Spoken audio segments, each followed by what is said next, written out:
If you've listened to our last episode, then you've heard investigative journalist David Sheen's conversation with Diana Butu about the Kahanists. As an elaboration on that conversation, Sheen also talked to us about the suspected murderers of Alex Odeh. So, just a few words about Alex Odeh and the significance of his murder. I mean, he was a Palestinian man born in the West Bank, immigrates to the United States. There he becomes a spokesperson for the Arab American and Palestinian American communities, really just as they're starting to find their voice in the American political system. Up to that point, the Zionist movements essentially didn't have any competition in D.C. for the ears of U.S. legislators. And at that point, in the early 80s, Arab Americans start speaking out, start calling out Israel's invasion of Lebanon, start asking, why are we sending billions of dollars to the Israeli military every year? That money could be spent here at home. And so, this kind of discourse is seen as a threat by Zionist groups, not only to the Kahanists, but even mainstream Zionist groups like the Anti-Defamation League that actually spied on Alex Odeh and had a map of his office and keys to his office. And in any case, of course, the Kahanists took it to the full-out extent. They assassinated him, according to the FBI, and apparently they were following the alleged assassins and then lost them just before the murder, and that's why they arrived at the murder site, the bombing site, at Alex Odeh's office just half an hour after it occurred, because they had been following the suspects from the East Coast, where they had already committed a bombing run and left a bloody trail behind them. So there was never any question about who had committed the attack. And so, okay, there's the issue of these men getting away with this murder, 36 years later. But then kind of what compounds the audacity of it all is that these men did not then live quiet lives and stay low and try not to attract attention to themselves or something. Just the opposite. I mean, they have continued to be front and center of the Kahanist movement, and in efforts to achieve the Kahanist objectives of turning Israel into an ethnically cleansed theocracy. So if you can imagine this is what's happened to the suspects of Alex Odeh's murder. There's three. One of them is actually sitting in jail, but it's for another murder, nothing to do with this. But he was indicted for that other murder. His name is Robert Manning. He's sitting in a U.S. jail, serving a life sentence for that other murder. But the other two suspects of Alex Odeh's assassination have been, living free in Israel and occupied territories and raising their families and living large ever since. So how did they do it? So, they were, full-on terrorists in the 1980s, but in the 1990s they shifted tack. And what happened was Emanuel Rachman, he was the provost of Yeshiva University, but also a top fundraiser for Kahana, would raise funds in the U.S., where he has deep roots from where he emerged, and he would send this money that he'd raised to Kahana. And eventually, Emanuel Rachman actually moves to Israel, becomes the head of Bar Ilan University Law School. With him there at the head, the law school essentially becomes a hothouse for the Israeli far right. The most famous student to emerge from that law school in the early 1990s was Yigal Amir. Yigal Amir, inspired by the Kahanist massacre in 1994 of 29 men and boys in the Ibrahimi Mosque in Hebron, in Halil. Inspired by that, Yigal Amir goes and assassinates Israel's Prime Minister, Yitzhak Rabin, for having for signing a peace deal, the Oslo Accords, with the PLO. So for this, he assassinates Prime Minister Rabin. And it's worth noting that the Oslo Accords didn't even come close to giving Palestinians true self-determination. It gave them extremely limited autonomy under Israeli occupation. And yet this was still deemed a crime worthy of murder for the Kahanists. And who would then go on to defend law student Yigal Amir in court? His his cohorts from Bar Ilan Law School, who themselves are Kahanist terrorists. In the past, we have, on one hand, we have Craig Leitner, who is an American-born Kahanist who moved to Israel and was sat in jail for attacking Palestinians near Ramallah. And then on the other hand, we have Baruch Ben Yosef, who we've just discussed, Kahanist terrorist from America who, terrorized Palestinians in the Hebron area, and then went back and, according to the FBI, assassinated Alex Odeh. So these Kahanist terrorists then serve as their fellow Bar Ilan Law School students' legal defense in defending him from these charges, charges of murdering the prime minister. And these two ex-Kahanist terrorists turned lawyers then are part. They realize that they need to continue on the legal front, the Kahanist fight, and the way that they do that is by founding and being the emergent leaders of Israel's Zionist lawfare movement. And now I have to take a quick breath and explain what that means, even the lawfare movement. Again, it's trying to achieve the same objectives, but in the court, trying to penalize Palestinians and win victories against them in the legal arena. And so what this would look like was, these groups, and I'll name them. In Israel, Craig Leitner and his wife established Shurat Hadin. That's the top Israeli lawfare group. And in the U.S., the Kahanists established the American Center for Civil Justice, the ACCJ. And they were the top American lawfare group. And so these two groups, what they would do is they would, on behalf of victims of terror attacks, they would sue governments that had funded terrorists in the past. So let's say they would sue Libya, or they would sue North Korea on behalf of victims of terror attacks in the 80s and 90s and such, and then win massive amounts. And when I say massive amounts, we're talking about like hundreds of millions of dollars, or over $1 billion in payouts from these governments.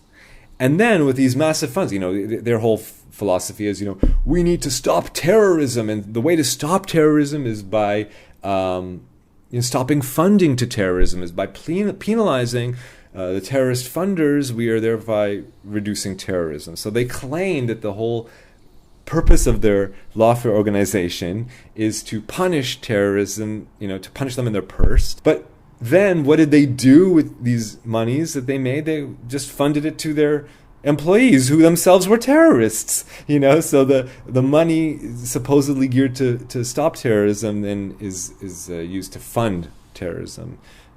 Craig Leitner and Baruch Ben Yosef and Israel Fuchs. So the two alleged assassins of Alex Odeh are on the payroll of the American Center for Civil Justice.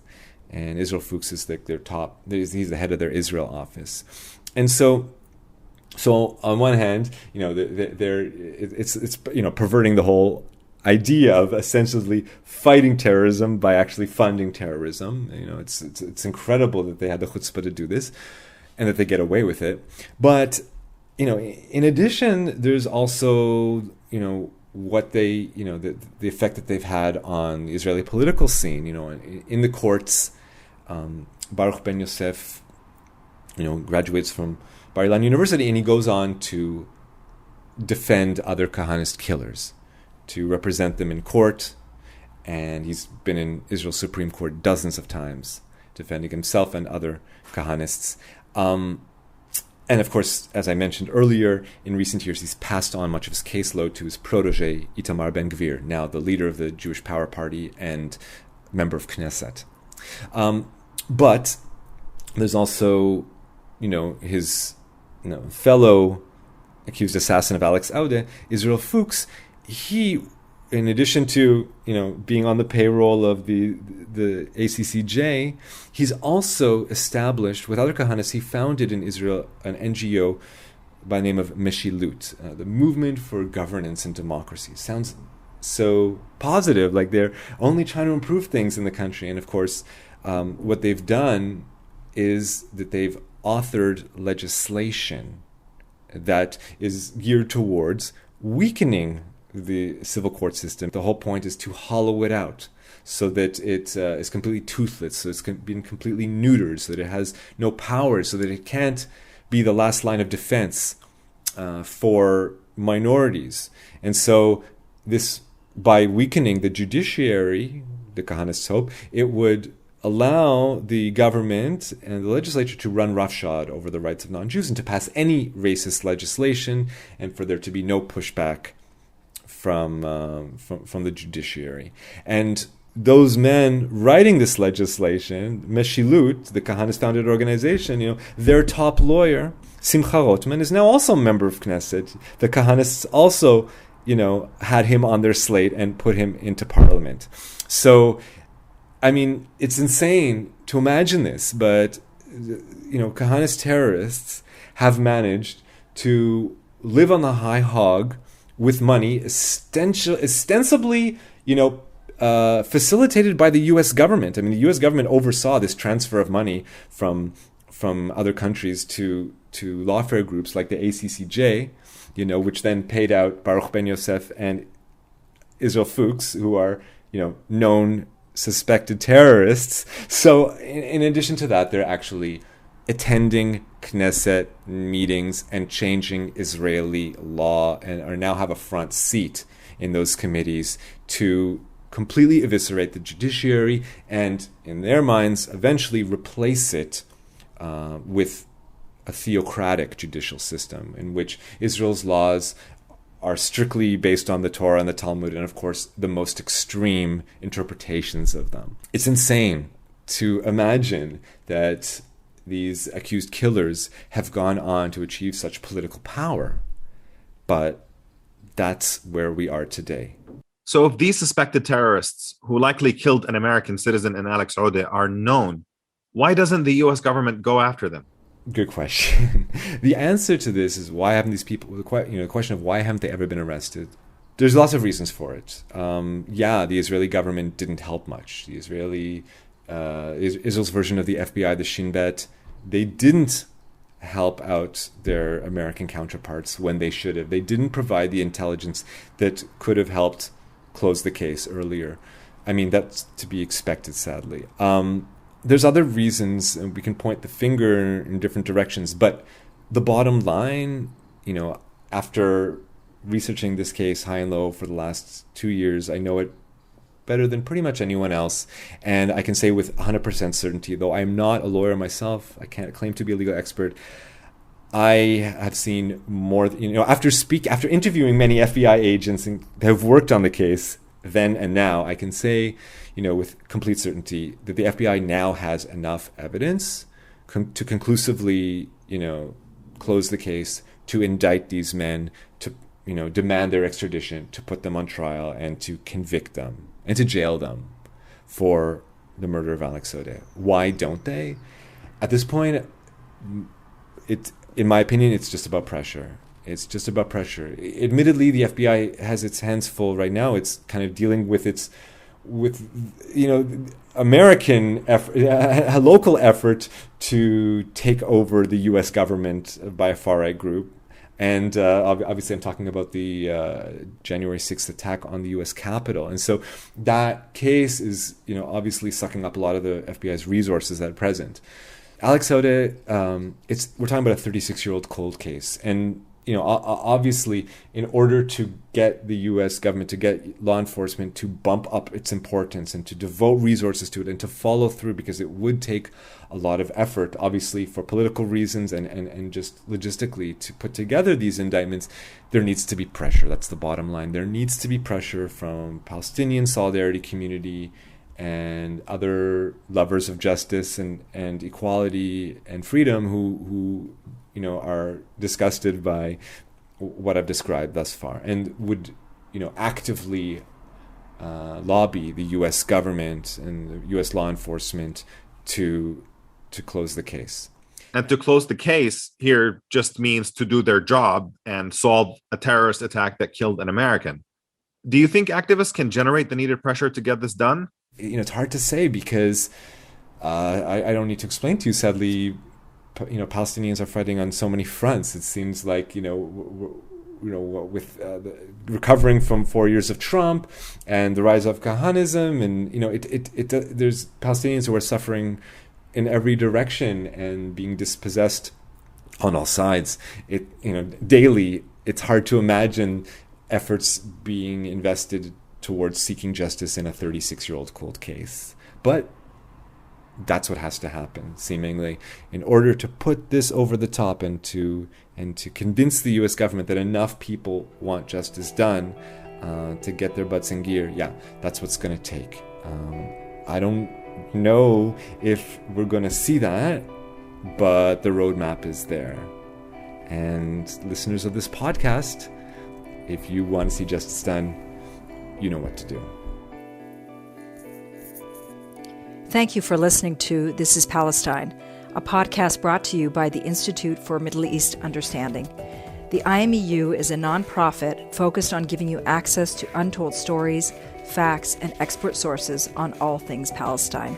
For more information, please visit our website at www.imeu.org and follow us on Facebook, Twitter, and Instagram at the IMEU. Please don't forget to subscribe. I'm Deanna Butu. Thanks for listening.